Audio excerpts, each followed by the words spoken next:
Corona అయిపోయాక వచ్చింది crisis, corona తర్వాత వచ్చింది క్రైసిస్. లాస్ట్ 1.5 years సఫర్ అయ్యాడు జగన్. వీళ్ళు ఫస్ట్ ఏడాది నుంచి ఇప్పటిదాకా ఇవ్వట్లేదు కదా ఫీజు రియంబర్స్మెంట్, ఆరోగ్యశ్రీలన్నీ బకాయిలే ఉన్నాయి కదా.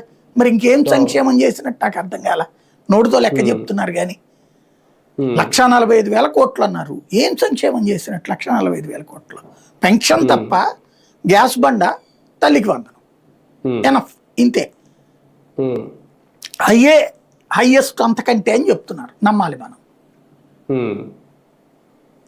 అంతే, రైట్ సార్. ఫైనల్గా ఇప్పుడు పెట్టుబడుల విషయంలో జగన్తో కంపేర్ చేస్తే ఈ 2 ఏళ్లలో వచ్చిన పెట్టుబడుల ద్వారా అదే ఒక సంపద సృష్టికి మార్గమా? ఈయన చెప్పారు ఒక ఎన్నో కీలక సూత్రాలు ఉన్నాయి, అందులో ఇదొకటి.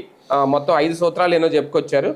పెట్టుబడులను ఆకర్షించడం ద్వారా దాదాపు పర్యాటక రంగాల ద్వారానే 28 పెట్టుబడిదారులు అనుకూల విధానాలు అమలు చేశారట. దాంతోనే భారీగా రాబోతుంది సంపద సృష్టి అని. అదేనా ఆయన 2014-19లో కూడా అదే చెప్పారు. తర్వాత ఏమైపోయినాయి? ఎన్ని వెళ్ళిపోయినాయి ఇది అంటే వెళ్ళిపోయినాయి అని చెప్తారు. నేను చెప్పాను కదా, మన రాష్ట్రంలో చదువుకున్నటువంటి వాళ్ళ దగ్గర విజ్ఞానం లేకపోవడం వస్తున్న సమస్య. చెప్పినే వింటుంటాం మనం. ఇప్పుడు గూగుల్ డేటా సెంటర్ వస్తే లక్షలాది ఉద్యోగాలు వస్తాయి అనేది ఊహ.